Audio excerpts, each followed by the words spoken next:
다시 이제 새 정부에서 헌법 개정안을 추진하고 있는데요. 주요 골자를 간단하게 설명을 드리면요. 네. 일단은 이사의 충실 의무를 확대한다라는 게 있습니다. 좀 어려운 얘기처럼 들리실 수 있잖아요. 예를 들어서 나는 누구에게 최선을 다해서 충성을 다할 거냐 이게 참 궁금한 때가 많아요. 회사의 이사에 대해서도 당신은 누구를 위해서 어디에 충성을 다해라 이렇게 법에 써 있어요. 근데 우리나라 법에는 이사 너는 회사를 위해서 열심히 충성을 다해라 이렇게 써 있거든요. 그런데 이 조항을 회사와 주주를 위해라고 해서 딱 세 글자를 넣는 거예요. 그럼 그동안은 이사들이 나는 회사를 위해서 최선을 다했지만 주주들은 모르겠어 이렇게 했어도 됐는데 이제는 회사 이익을 위해서도 최선을 다하고 회사의 주인인 주주들의 이익을 위해서도 역시 신경을 많이 써야 되는 걸로 일단은 경영 관련한 패러다임이 바뀌게 된다는 게 가장 큰 이 개정안의 골자가 되겠고요. 두 번째는 그동안 사실은 지배주주들이 회사를 조금 좌지우지하는 전횡이 심했어요. 이걸 견제하는 장치가 누구냐면 감사들입니다. 감사. 근데 감사도 결국에는 지배주주가 선임을 하게 되면 견제 장치로서 제대로 작동을 못했다 이렇게 좀 우리가 볼 여지가 있잖아요. 그래서 감사위원을 선출할 때는 앞으로 최대 주주들은 의결권을 3%만 행사해라라고 해서 3% 룰 이게 이제 도입이 돼서 감사 관련해서 조금 독립성을 보장하는 방식으로 이제 법이 바뀔 예정이고요. 그동안은 이제 사실은 소수 주주들이나 일반 주주들은 내가 원하는 사람을 이사회에 진입시키고 싶어도 진입이 어려웠어요. 왜냐하면 예를 들어서 우리 김경아 개그맨을 우리가 이사로 넣고 싶어. 그런데 나는 지분이 49밖에 안 돼. 그러면 지배주주가 51%로 반대. 그리고 자기가 원하는 사람 넣으면 제가 아무리 원해도 제가 원하는 사람 이사회에 못 넣어요. 이걸 해소하기 위해서 그동안 일반 주주나 소수들은 이제 내가 원하는 사람이 나올 때까지 기다려서 이사를 만약에 3명 뽑는다 그러면 한 사람 한 사람 한 사람 투표하지 않고 나의 3표를 몰아서 내가 한 번에 김경아에 투표해야지. 이렇게 집중적으로 내 표를 몰아줄 수 있는 제도. 이게 집중투표제거든요. 요것도 요번에 들어올 예정입니다. 그래서 이 세 가지 제도를 합쳐보면 결국에는 뭐냐. 그동안 코리아 디스카운트라고 지목됐던 게 뭐냐. 지배주주들의 전횡이 너무 심하고 일반 주주들의 보호가 소홀했는데 이런 일반 주주들의 권익을 향상시키고 코리아 디스카운트를 해소하는 시장 개혁 조치다 이렇게 한마디로 평가할 수가 그럼 있겠습니다. 이제 박주아 개미님도 한 사람의 주주로서 당당하게 이사의 신경을 좀 받을 수 있는 그렇죠. 거겠네요. 주주총회 가야 되는. 박 이사님. 약간 네. 좀 길을 펼 수 있겠습니다. 소액 주주 입장에서도 좀 좋은 제도 같은데 네. 사실 항상 또 다른 면이 있잖아요. 그래서 우려하는 목소리들도 지금 나오고는 있는 것 같은데요. 네, 특히 이제 재계 쪽에서 우려 목소리가 많이 나오고 있고요. 이런 우려 목소리가 반영이 돼서 아마 전 정부에서는 상법 개정안에 대해서 이제 반려 움직임이 있었던 거고요. 이유가 뭐냐면요. 일단 기업의 의사결정 과정이 복잡해지고 경영권이 불안정해질 수 있다는 겁니다. 간단히 말해서 기업이 경영을 하는데 이 너도 나도 사공이 너무 많으면 배가 산으로 가잖아요. 기업이 장기적인 관점에서 투자할 수 있겠냐라는 겁니다. 또한 이제 헤지펀드 같은 경우에는 사실 뭐 기업이 장기고 뭐고 상관없이 단기적인 주가 상승만 쫓잖아요. 그런데 이런 헤지펀드가 들어와서 우리 기업의 장기 투자 의사결정에 대해서 감나라 배나라 하면서 간섭을 하면 우리 기업이 장기적으로 발전할 수 있겠느냐라는 겁니다. 물론 이런 우려에 대해서요. 상법 개정을 찬성하는 쪽에서는 야 현실에서도 일어나지 않을 가정을 그렇게 극단적으로 해서 말하는 게 말이 되느냐. 기우에 불과하다라고 주장하고 있습니다. 어쨌든 이재명 대통령은 상법 개정안을 취임 2, 3주 안에 처리하겠다라는 입장을 밝혔거든요.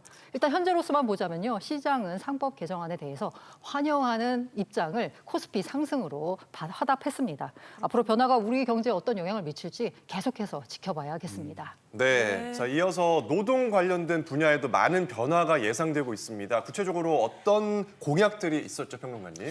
네, 그렇습니다. 이제 4.5일제가 이제 가장 큰 이슈라고 좀 보시면 되겠는데요. 이제 네. 4.5일제라고 본다 그러면 이런 거예요. 월요일부터 목요일까지 일하고요. 금요일을 이제 반나절만 일하는 겁니다. 이게 바로 이제 주 4.5일제 이렇게 보시면 되겠는데 그러다 보니까 이제는 어떤 일이 좋아지느냐, 바로 삶의 질이 이제 높아지는 거죠. 그래서 많은 분들이 근로자분들이 뭐 환영하는 분도 있고 우려하는 분도 계시겠지만 지금 시장에서 이것을 안착시키기 위해서 정부가 노력하겠다라고 밝힌 상태입니다.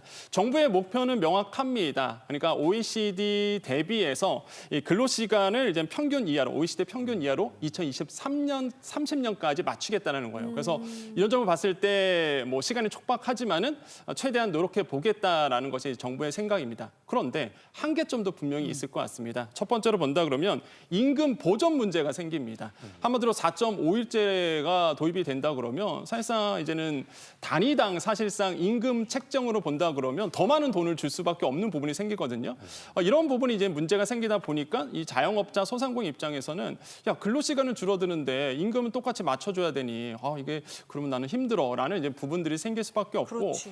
두 번째로는 형평성의 문제가 생깁니다. 어떤 분들이냐 바로 이제는 시간당 생산성이 나오는 곳이 있습니다. 예를 들어서 서비스 직종 같은 경우가 마찬가지인데요. 뭐 아르바이트 한다라고 본다 그러면 근로시간 줄어들잖아요. 임금 똑같이 줍니다. 그러면은 이곳에서는 좀 4.5일제 도입이 힘들 거예요. 하지만 대기업 같은 경우에는 도입이 되겠죠. 그러면 업종별로 달라집니다. 아니 어느 데는 4.5일하고 우리는 주 5일제 하면은 이거 너무 형평성 맞지 않느냐. 이런 또 사회적인 불만이 나올 수밖에 없거든요. 그래서 이런 두 가지의 한계점을 가지고 있다 보니까 정부가 아마 이런 부분도 신경을 써서 4.5일제에 대한 논의를 아마 수기 과정을 이뤄가지 않을까라고 보고 있습니다. 또 중요하게 봐야 될 것이 바로 포괄임금제 금지인데요. 포괄임금제는 임금을 포괄해서 주겠다라는 겁니다.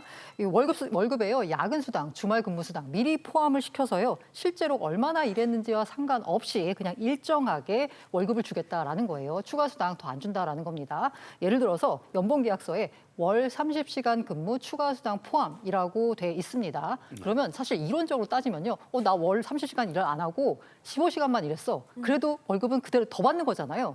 그러니까 이익이네라고 생각할 수 있지만 이런 일은 현실에서 벌어지지 않습니다. 실제로는 30시간 일하고 하지만 40시간 일할 수도 있고요. 50시간 일할 수도 있습니다. 그런데 이렇게 더 일한 것에 대해서는 추가 수당을 따로 지급하지 않는 거죠. 그러니까 장시간 노동에 시달리면서도 그에 대한 보상은 적절하게 받지 못하고 있는 겁니다. 이 때문에 이재명 정부는요. 포괄 임금제 금지를 근로기준법에 명시하겠다라고 밝혔습니다. 그러니까 앞으로는 실제 일한 시간에 대해서 정확한 정당한 보상을 지급하겠다라는 겁니다. 그렇구나. 네. 근데 근로자 입장에서 반가운 정책들인데 이게 문제는 기업하고 이제 합의가 돼야지 실현이 그렇죠, 되는 그렇죠. 거잖아요. 근데 요즘 안 힘든 사람이 없듯이 또 요즘 안 힘든 기업이 없대요. 그렇죠. 다 힘들다고 아우성이거든요. 네. 특히 영세한 중소기업 같은 경우에는 어려움이 많지 않을까 싶기도 한데요. 어떻게 보시나요? 맞습니다. 방금 우리 두 평론가님께서 말씀 주신 이 노동개혁 조치들은요. 사실은 찬성하시는 분들은 너무 좋아. 뭐 예를 들어서 노동 문제도 해결되고 삶의 질도 좋아지고 해서 찬성하는 입장이 있겠습니다만은 사실은 이제 자금 부담이라든지 노무 관리 부담이라든지 이런 것들에 대해서 부담을 느끼는 영세 중소기업 같은 경우에는 사실은 굉장한 부담을 현재 느끼고 있는 게 사실이에요. 그래서 정부는 이 개혁 조치를 단박에 우당탕탕 뭐 이렇게 하겠다는 계획은 아닌 걸로 보입니다. 일단은 단계적으로 도입하겠다라는 계획이고요. 사회적인 논의를 먼저 거치겠다. 사용자, 노동자, 시민단체 등이 참여하는 공론의 장을 통해서 충분한 수기 과정을 거치겠다라는 입장을 발표했고요. 특히 이제 주 4.5일제 같은 경우는 사실은 임금 삭감이 없어야 된다는 게 쟁점인데 네. 기업 입장에서 그럼 그 돈을 어떻게 할 것인가라고 할 때 정부가 우선적으로 시범 사업을 할 때 정부 지원을 먼저 하면서 단계적으로 하겠다라고 해서 연착륙 방안을 충실히 검토하겠다라는 말을 하고 있는 중입니다. 아무튼 어쨌거나 이게 거칠게 밀어붙여서는 사실은 되지 않을 어려운 난제임이 분명하거든요. 그래서 제도 도입할 때 균형과 속도 조절, 운용의 묘 이런 것들이 좀 필요할 거로 이렇게 생각이 됩니다. 네. 자, 그리고 여기에 사회적으로 논의를 해야 할 또 하나의 아주 큰 주제가 있습니다. 바로 정년 연장인데요. 와닿지 않았죠. 정년 연장, 이제 법정 정년을 65세로 늘린다는 거잖아요. 저에겐 조금 아직 남은 얘기긴 해요. 지금 제 주변은 엄청 술렁해요. 밥 먹을 때마다 이 얘기 많이 최시중 선배님 그럼 근처도 맨날 많이 얘기해요. 얘기하죠. 왜냐면 68년생 어떻게 된다, 네. 69년생 어떻게 된다. 저는 71년생이거든요. 네. 71년생은 뭐 65세까지 가지 않을까 뭐 이런 얘기도 하고 있어요. 안정화되겠지. 치료는 확실히 갈 거야. 이렇게 얘기해 주는 분들도 계시고 저는 좀 설렜는데. 자, 박신동 평론가님 어떻게 보시나요? 네, 맞습니다. 이제 사회적으로 논의해야 되는 노동과제 세 번째 이게 사실 네. 굉장히 중요한 부분인데요. 지금 법정 정년은 60세거든요. 이거를 65세로 연장한다라는 게 이재명 정부의 일단 공약이기는 합니다. 일단은 이것도 아까 말씀드린 것처럼 다른 노동개혁 조치처럼 단계적으로 그리고 사회적 대화를 통해서 추진한다라는 방침은 있습니다. 근데 일단은 법정 정년 같은 것들은 사실 굉장히 예민한 문제예요. 네. 왜냐하면 우리나라에서는 이 국민연금과 이걸 같이 고민을 해봐야 돼요. 지금 법정 정년 60세인데 국민연금 수령 나이는 65세, 또 68년생 같은 경우는 64세부터거든요. 네. 그러면 정년하고 나서 국민연금 받을 때까지 소득 공백기가 생겨요. 맞아요. 그때 어떻게 할 거냐라는 게 사실 큰 사회적 문제고 또 그런 문제와 더불어서 우리 노인들이 지금 재정 상황이 어떤가 보잖아요. 사실상 전 세계에서 노인 빈곤율이 가장 높은 나라가 우리나라입니다. 그러다 보니까 노인분들이 결국 정년 연장을 통해서 일하면서 소득을 얻어야 되는 나이를 확보해 줘야 된다는 게 사실은 사회적으로 굉장히 중요한 과제거든요. 예전보다 사실은 평균寿命이 늘어나서요. 이제는 뭐 65세 돼도 팔팔하시거든요. 그럼요. 예, 실제로 선진국들은요 정년을 많이 연장하고 있는 추세입니다. 네. 일본은 전년이 65세예요. 프랑스는 64세, 독일도 67세로 연장을 추진하고 있고요. 예.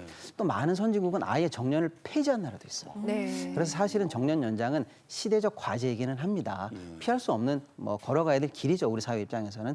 다만 이게 또 충돌하는 부분이 있는 게 뭐냐면 정년이 연장될 경우 노인 일자리는 늘어날 수 있는데 반면에 이 청년 일자리가 조금 이제 상충되는 부분도 있거든요. 네, 그런 부분에 대해서 일단 앞으로 좀 더 사회적으로 타협의 시간을 좀 충실히 거쳐야 될 것 같다. 이렇게 좀 보여지는 면도 있습니다.